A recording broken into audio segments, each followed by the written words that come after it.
Welcome everyone. Today we have Bojan. He is the Senior Manager of Digital Product at Rogers Communication, and he's here to talk to us about the product manager's role in promoting innovation. So welcome, Bojan. Thank you Beverley for having me. Do you mind giving us a short introduction about yourself? Yeah, absolutely. So my name is Bojan Radulovic. I'm a Senior Manager of Digital Product at Rogers Communications. Overall, I oversee our e-commerce buy flow. So if you've ever gone to rogers.com, fighter.ca, and you've purchased a phone or a phone plan, you've probably interacted with something that my team has built. Cool. Yeah. Awesome. So let's just get into it with the first let's do question. it.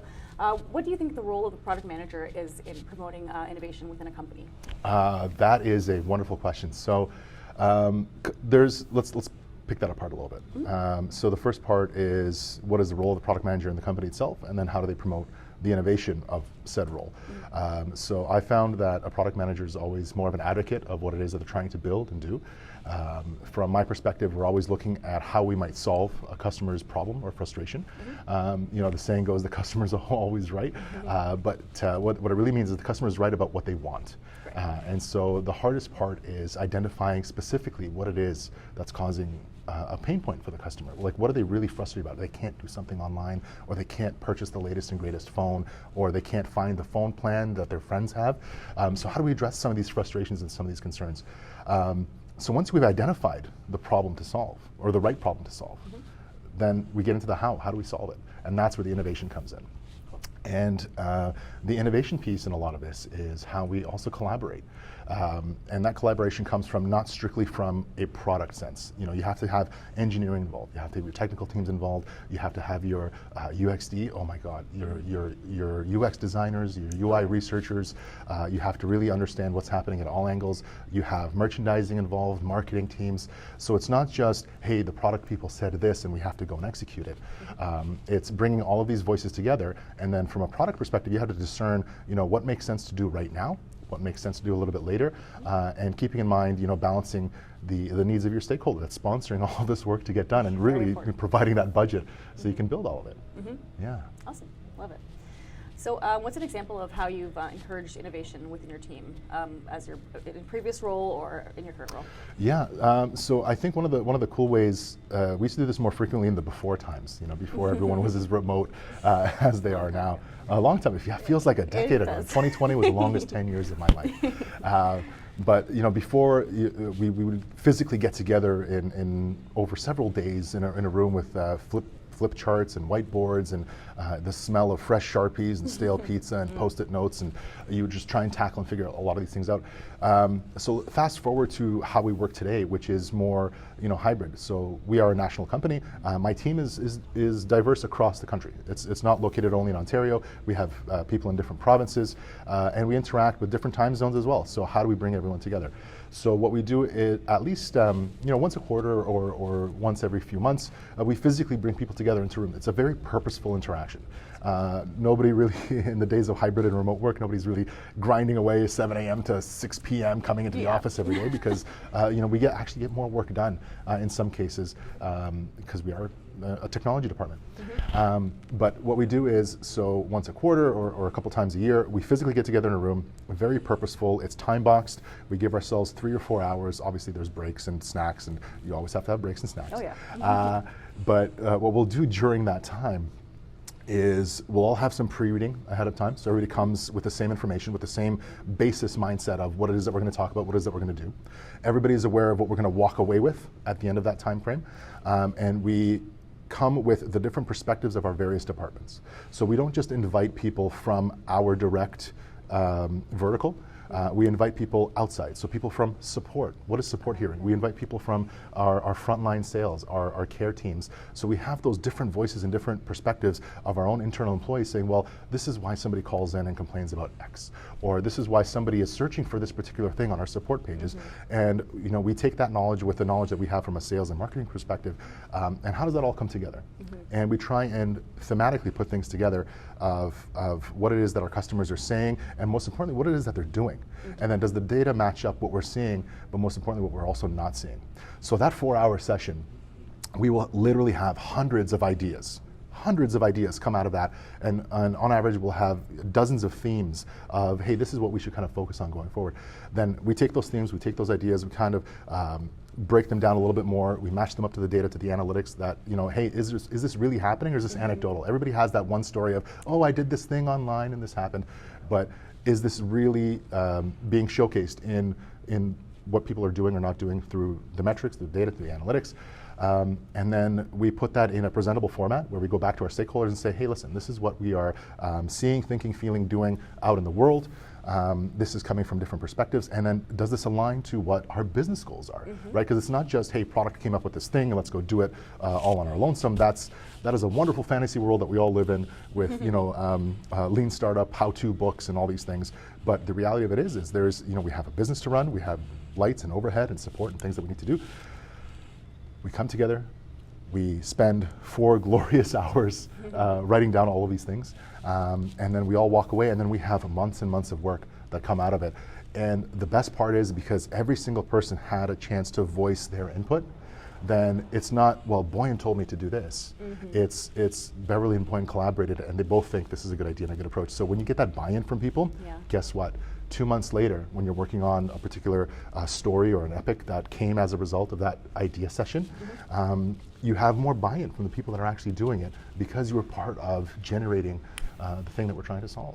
That's very cool. I love the idea of kind of breaking down the silos. Yeah. And that's a very good approach to innovation, because they know more in their department than you would know in yours in certain areas, right? So I love that idea. Yeah. That's really cool.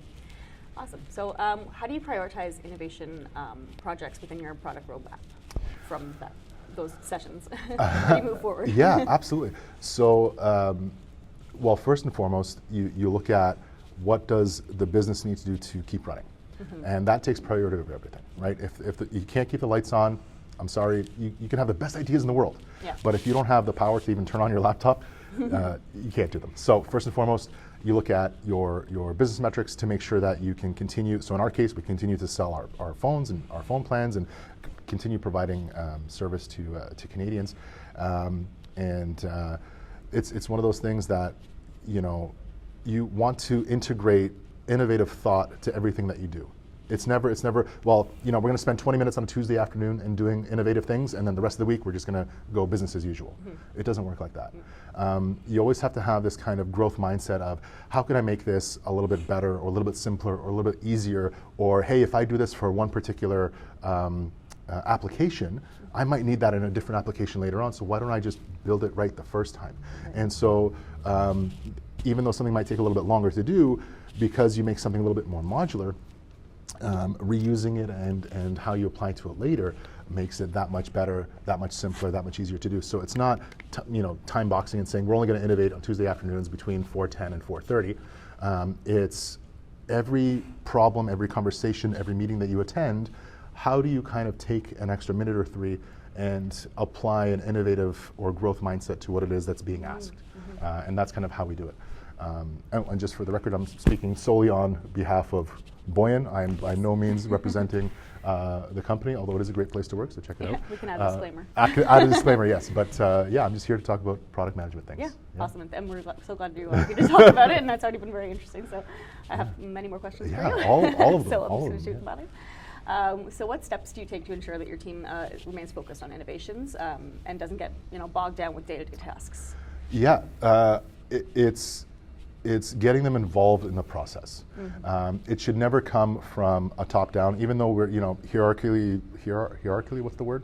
Heracles, or heroic or Hercules? We're gonna edit that in post. No, the hierarchy of the organization. Hierarchy. Hierarchy. There you go. English isn't my first language, so you have to forgive me. So the hierarchy of the team shouldn't dictate how the team works. And so, when I go to my my team and I say, hey, here's a challenge that we're working on, or here's what our stakeholders are focused on right now, or here's what's priority for us this year, this quarter, this month even, or for the upcoming releases. It's getting the buy-in of everyone. So it's never dictating to them, we must do this. If there are things that require prioritization above others, getting the buy-in and getting the input of my fellow product owners, other product managers from other groups, departments, and things where we have dependencies and they have dependencies on us, making sure that we are saying the same thing. You know, we talk about alignment a lot, making sure that we are in lockstep with things that we are dependent on and that are dependent on us. So, you know, to kind of answer the question, it's never about giving out orders per se in how you take the approach, but getting that buy-in from everyone, both at your level and managing up and managing down, to make sure that when we say we're going to do X, everybody knows what that means, right? Not an interpretation of what that is, right? Like if we say, hey, we're both going to wear blue today, mission accomplished. We're both wearing blue. Go Leaf Scouts. But it's, you know, it could be interpreted in many different ways. So if you take that extra time, meeting minutes help, clear agendas help, very much so. And I find what's been very impactful for us is having a purpose outcome approach to purpose outcome process approach to our meetings. So every meeting has an agenda.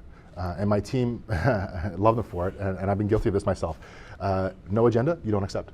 It was a very painful 3 months because sometimes, you know, you're just, oh my God, I need a quick meeting with Beverley. I forgot to send an agenda. Guess what? Beverley declined. Oh no.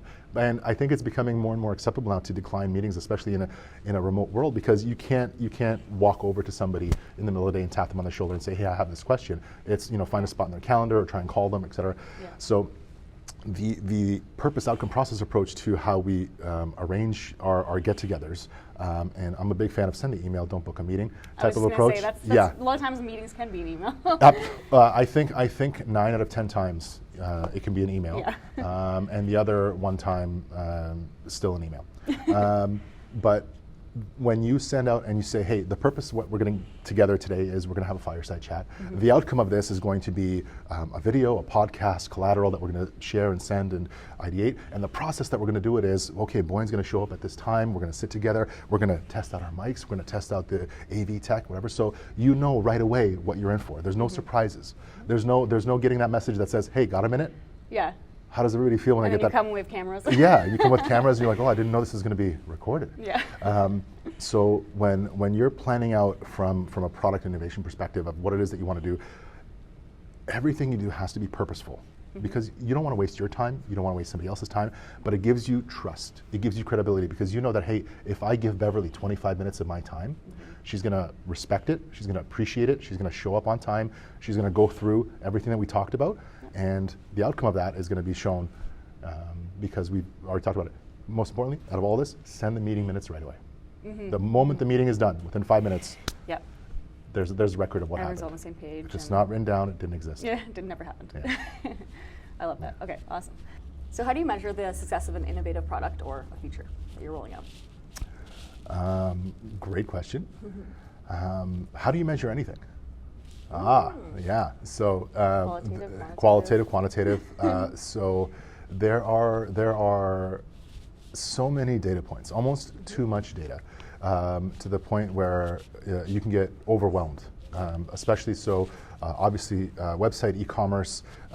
We know as much as we're allowed to know when somebody comes to the website. So we have all of the standard analytics across the industry of what somebody is doing or not doing, what they're clicking on, what they're not clicking on, what they're clicking through, are they making it through the flows, et cetera. And then, you know, you look at what some comparative e-commerce tools in the industry are doing. There's a lot of research. We have our own internal research department. We have external vendors for research, et cetera, like most large companies do, where we look at what are others doing that we're not doing, or what are we doing better than the competition? And we try and focus in, as much as we want to maintain what it is that we're doing well, we also want to close those gaps of where we're, you know, I don't want to say deficient, but we're not doing as well as we'd like. And so we look at trying to establish baselines before we implement any type of feature or functionality that we've just introduced, innovative or otherwise. And we use a lot of experimentation, a lot of A/B testing, a lot of false flags, a lot of fake doors. These are ways that we can kind of break up our market segment, our audience, into chunks of 20%, 25%, 5%, et cetera, that see our product in a certain way. And depending on how they interact with it, we can look at if there is statistical significance in making this kind of change or making this kind of feature available to people.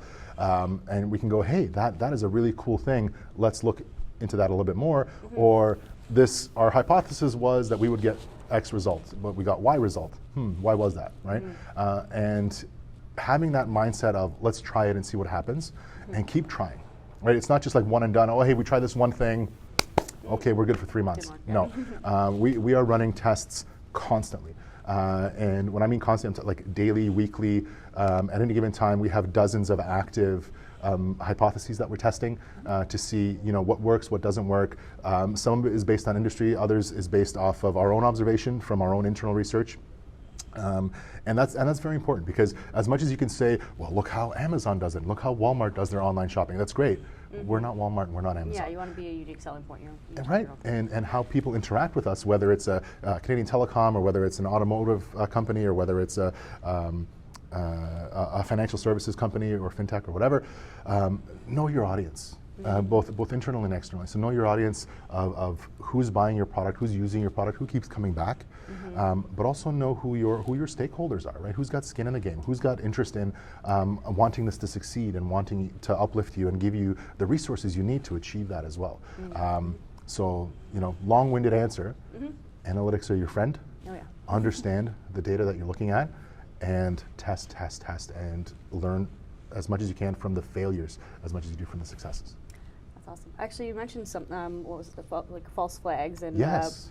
What was it, fake doors? Fake doors, Can you yeah. explain a little more about that? Yeah. My marketing mind is like, whoa. Oh, marketing mind. Okay, it's a great marketing tactic. Usually, so it comes from the days of HubSpot and Hootsuite, and I don't want to mention any other names because I might be dating myself. Non-spawn.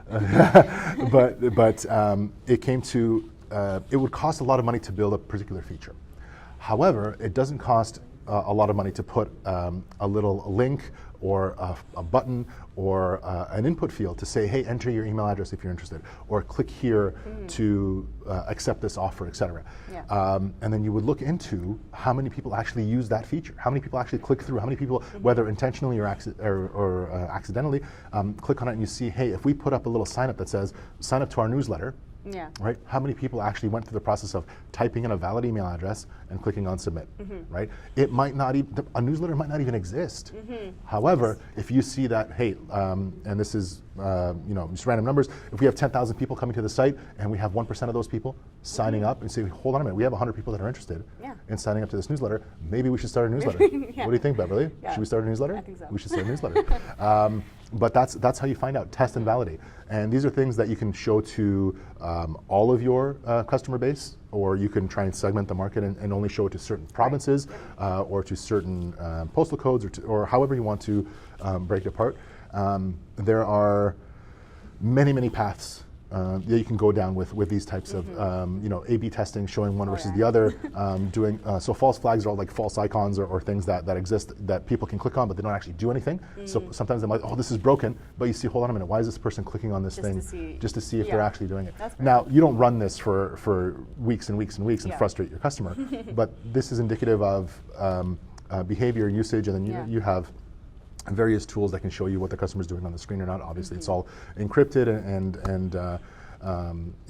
hidden from view, so you never see any personal information or anything. But you get an idea of, why are they hovering their mouse over this part of the screen?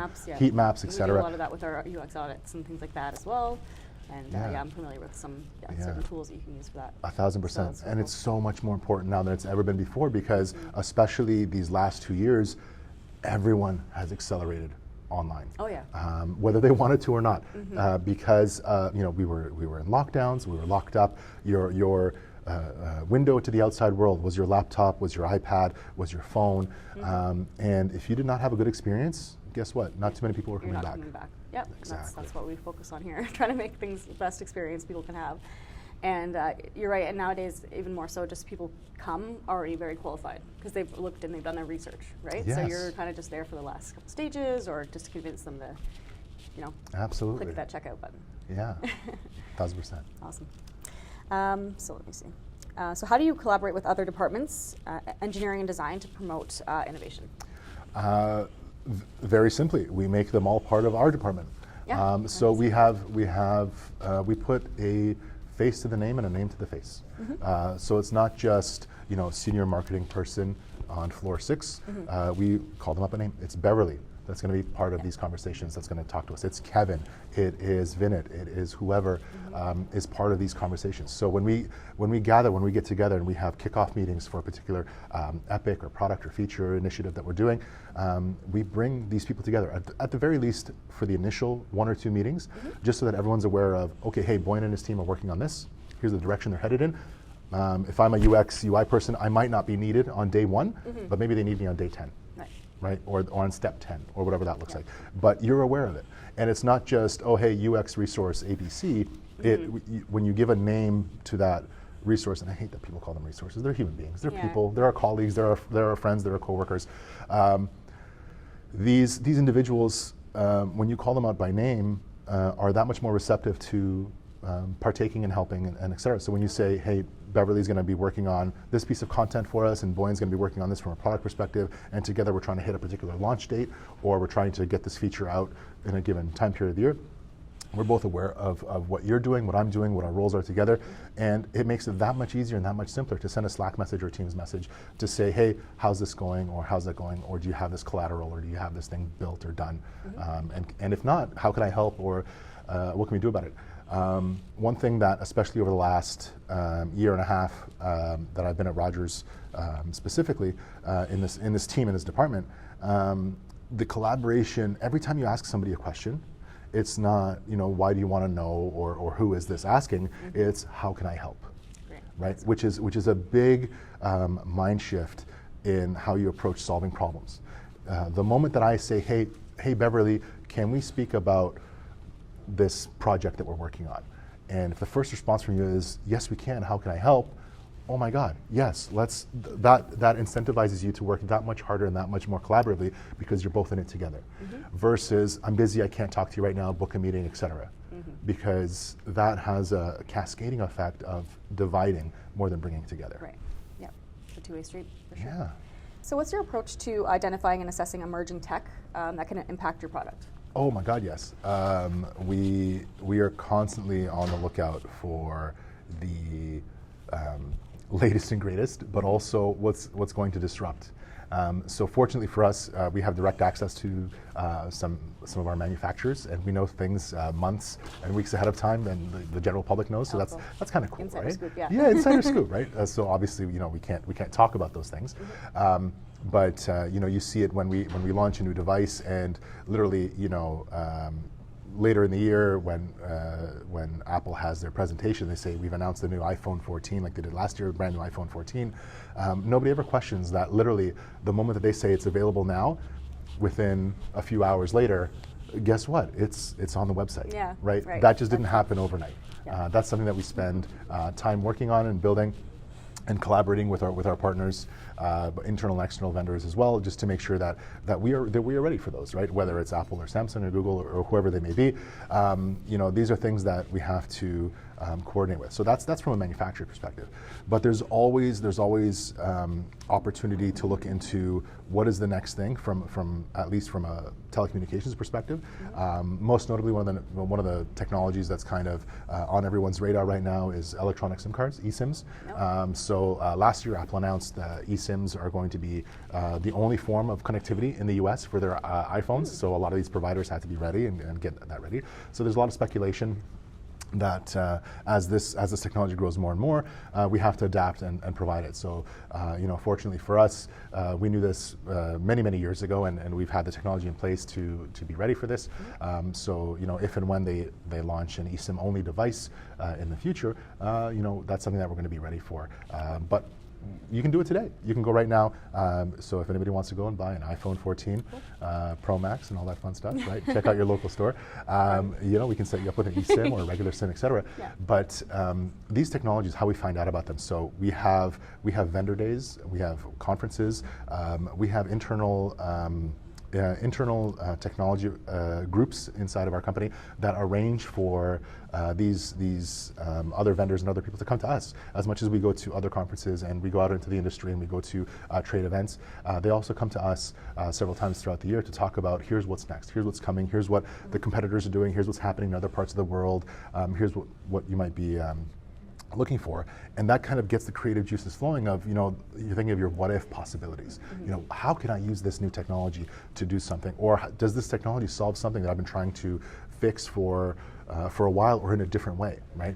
Does this new way of doing something make it that much easier to get the analytics that I need? Or does this new dashboard tool bring together everything that we used to manually put together and then display? Kind of having your ear to the ground, always being on the lookout of what's next, what people are talking about, and just observing, because the only time that you're not going to learn about new technology is if you stop looking for it. Yeah, that's so true. Yeah, that's a great saying. So how do you balance the need for innovation with the need for profitability and revenue generation? That's, back to the first or second question that you asked, which is, first and foremost, you got to keep the lights on. So the things that you are working on, you have to make sure you're really good at your core strengths. At every company that I've ever worked in, it's always been about taking care of your core strengths first and foremost, then building on top of that. If you have a very weak foundation, if you don't do your everyday stuff very well, guess what? No matter what new stuff you build on top of it, it's not going to last long, right? There's no point in building something that's brilliant and big and shiny and beautiful if it's just going to topple over within a week, or the first time you have more than 1,000 users try and access it, or whatever that might look like. So you have to really make sure that the things that you have that we talk about in the industry is keeping the lights on, but your core fundamentals of what's making you money steadily, what's helping you grow your revenue, that's when you get to be a little more adventurous. That's when you get to be a little more innovative. That's when you get to be a little more risky with some of the decisions that you make, just to try and test out, to try and see, because you know that you have that kind of, dare I say, safety net of this baseline business that you've already established, whether it be in fintech, or whether it be in automotive, whether it be in gambling, or whatever other industry you're in. Doesn't matter what you're in. If you don't have the basics, it doesn't matter what your product is, it will fall on its face. Sure. Yeah. Understood. And how do you manage risk when introducing an innovative product feature? There's a couple of approaches. It's knowing the audience that you're presenting to, and how risk averse they are. And it's also being mindful of, read the room, being mindful of who you're talking to and what you're talking to them about.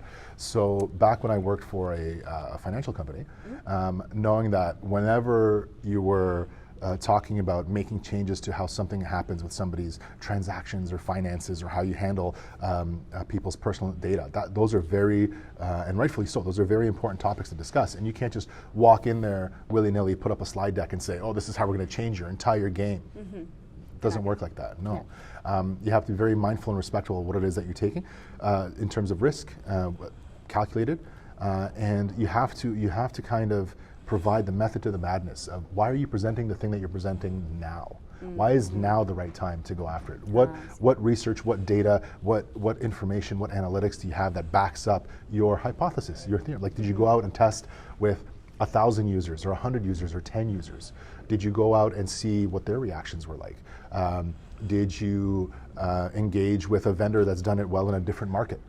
That's applicable to yours, if there's enough overlap, that they've already done it, and you're like, hey, this worked in this part of Europe, or this part of the US, or this part of South America, it might just work here because we've seen similar types of behavior. And part and parcel to that, why I mention that kind of caliber of research is the world has gotten more open and diverse in terms of the technologies that you see, and you're no longer strictly thinking of just what's in front of you here at in Southern Ontario, or et cetera. People travel, people see the world, people have internet access, they can see the globe, and they know how things are in other parts of the world. And so when you look at comparisons, you can kind of see try and take the best of why does this work here and why does this work here, taking into account all of the diversity that comes with your audience, both as stakeholders and as customers. Yeah. Okay, awesome. So do you have any examples of maybe a time when you tried to do an innovative product and maybe didn't launch as well due to whatever reason, and how do you kind of address that? Yeah, absolutely. So we just talked about risk. There was a time where we had a product that was ready to be introduced to the market, but having the right product at the wrong time doesn't help anyone. Yep. But we had the data and the analytics to showcase that this is where things are headed, this is where things are going. Yep. But depending on the regulations of the industry that you're in, for example, it might not be the right time. Yep. So it could be a great idea, but it might need to come out 2 years later than it does now. That doesn't mean you abandon it. That doesn't mean you say, oh no, this will never work. It just means it won't work right now. Right. In the case of the idea that I'm thinking of, I can't say it out loud due to NDAs, but there was a time where we walked into the room and everyone in the room agreed, yeah, this is a great idea, this is the future, this is the way forward. However, because of regulatory compliance, because of company direction, because of business needs, now was not the right time, right? And so, what do? Do you just flip your laptop and say, okay, it's done, it's over, we're never going to do this again? No, you don't stop. What you do is you try and see if, maybe you don't present the entire 6-piece gourmet meal. Let's take it back. What if we just give you the appetizer? Or what if we just give you a smaller bite-sized taste of what it is that we're trying to build? Or what if we only take into account a % of your entire user base instead of trying to do a big bang launch to everyone all at once? And you try and do things incrementally and see where it goes and see how that happens. So long as you're respectful of, again, those same regulations, those same codes of conduct with various businesses and et cetera. You always want to play by the rules, absolutely. So you have to be understanding of what everyone else's restrictions are, dare I say, right? Yeah. So you have to have a little bit of empathy in that regard of understanding, Beverley's not saying no to Bojan, but because Beverley represents Idea Theorem and they have their own rules and regulations and how they do things, you have to be mindful of, well, what is it that they're trying to build and do? And I just can't come in here with a new product and say, hey, this shiny thing is going to solve all your problems. Yeah. Great story. However, does it fit within what I'm trying to do? Yeah, and it's the right time. Absolutely. I see timing is very important. Timing is very important. Yeah. How do you stay up to date with industry trends and new tech within your field or within your team? Well, I'm fortunate that I'm surrounded by fellow geeks like me that are always looking at, what tech manufacturers are building out in the world, what YouTubers are doing, what people are tweeting about, what bloggers are writing about, what press releases are out there.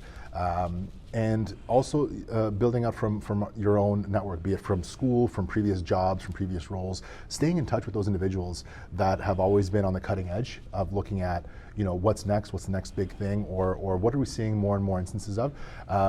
It really is a great way to kind of stay on top of what are people talking about, what are they doing, or are they using the technology that you thought they were using the way that you thought they were going to use it. There have been instances of where you have this great product, but then your users aren't using it how you thought they would, and you're going, now is that a fault of the product, or is that a fault of the users, or and depending on who you are, you can say, no, they're using our product wrong. And more often than not, any company that says they are using our product wrong, they're not around for very long. Yeah, exactly. The companies that do succeed look at, hey, I wonder why they're using it the way that they're using it, and then they try and adapt, and they try and shift and try and understand what it is that they're trying to do with that. Yeah, because there must be a need or some reason why they're doing it. Absolutely, so. And all of that starts with a level of curiosity. So within your own network, be it your colleagues at work or alumni networks, whatever that might be, that's a great way to stay in touch. Again, before the pandemic, one of the great ways, there was a monthly meetup that people used to go to from a product perspective here in Toronto. If you're ever around, Product TO, shout out. But it was a great opportunity to get together in a room with 100, 200 like-minded individuals to talk about what they see in their respective industries. And the common language that you were coming to with all this is you're all coming with a product mindset, and you're talking about, from your own perspective, some of these same challenges. And what I found great about those talks was, even though I worked in different industries and different companies from a lot of these individuals, we had overlapping problems. We still had the same kind of challenges across industries, across departments, across products that were kind of universal. And talking out loud about, well, hey Beverly, how did you solve this? Right? Just saying that out loud helped us kind of have that conversation. And you pick up 2 or 3 things that you can try in your own workplace, because you can say to yourself, I think this worked at this other company. Let's give it a try. Let's see what happens. And more often than not, learn from the success of others. Yeah, it kind of goes back to the topic you were talking about before, just bringing in different voices from all different industries, different segments, different silos. So I get that that's kind of like the secret sauce for it's a lot of work. Innovation. Yeah, it's a lot of work. No secret sauce, but nobody's going to come to you out of the goodness of their heart and say, hey, Beverly, I've been waiting for you. Here's all the secrets. Yeah, that doesn't work. No, and then but staying to yourself and not looking for external information is also not going to get you anywhere, because you kind of bury your head in the sand. Yeah. Yeah. So I love that. That's awesome. What advice would you give to other product managers looking to promote innovation within the organization? Just to summarize everything. Wow, that is like the philosophical question. For all the Ted Lasso fans out in the world, I love Ted Lasso. Wonderful. Be curious, not judgmental. Always come from a place of exploration, right? Why is it that marketing is asking the questions the way they're asking? Why is sales so persistent on doing things a certain way? Why are our UX, UI designers forcing a particular design language? This isn't to say that they disagree with what it is that you're trying to do, or they're trying to be adversarial, but kind of put yourself in their shoes, right? Trying to understand where they're coming from. Obviously, from a product perspective, you want to do the best for your customers, and that starts with, again, being curious, not just about the people that you work with, being curious about your customers. Understand why are they doing the things that they're doing. And I'm a big believer that everyone has a skill sets to be a good product person, product manager, product owner. Everyone has great skill sets to solve their own problems. Wonderful. One of the biggest challenges of a good versus a great product manager is finding the right problem to solve. That is the one that takes a lot of effort, a lot of insight, a lot of data, because there are a lot of problems. You can reach into any modern analytics tool right now at any company anywhere, and I guarantee you, having never stepped foot in there right now, I can pull out 10 problems that somebody's trying to solve. Yeah. But are they the right ones? Yep. And what does the right ones mean? To a particular business stakeholder, it means solve this problem that increases our revenue. Great. Or to a particular stakeholder or department, it could be solve this other problem that increases our customer satisfaction, or solve this other problem that gives us increase in sales, or solve this other problem that gives us a decrease in returns. And so understanding the right problem to solve is the difference between being good versus being great. If anybody wants to talk about product things, if they want to just coffee chat, if they want to learn what it's like to work at one of the best telecoms in the country, reach out to me. Or if they just want to know what it's like to be a product manager, in the Greater Toronto area, I have people at least once a week reach out to me, people that I've never met, that are part of my broader network, that will ping me, that will send me a message. They'll say, hey, do you have time for a coffee chat to talk about, I want to get into product, or I want to learn more about this, or I'm transitioning. And 9 out of 10 times, if they're respectful and I have the time, we get together, 15, 20 minutes. It really costs us nothing to kind of have that conversation. And believe it or not, 2 of those conversations have actually led to people finding jobs, one with us and one with another company, that all started with a conversation. That's awesome. I think that covered it. Thank you so much, Bojan. Yeah, thanks for having me. And we are, if you want to contact us for a free quote on your UI UX, your development, you can contact us at ideatheorem.com, or find us on the socials. We'll throw those up on the screen as well. Thank you so much for joining us. Appreciate it. Thanks for having me. Thank you.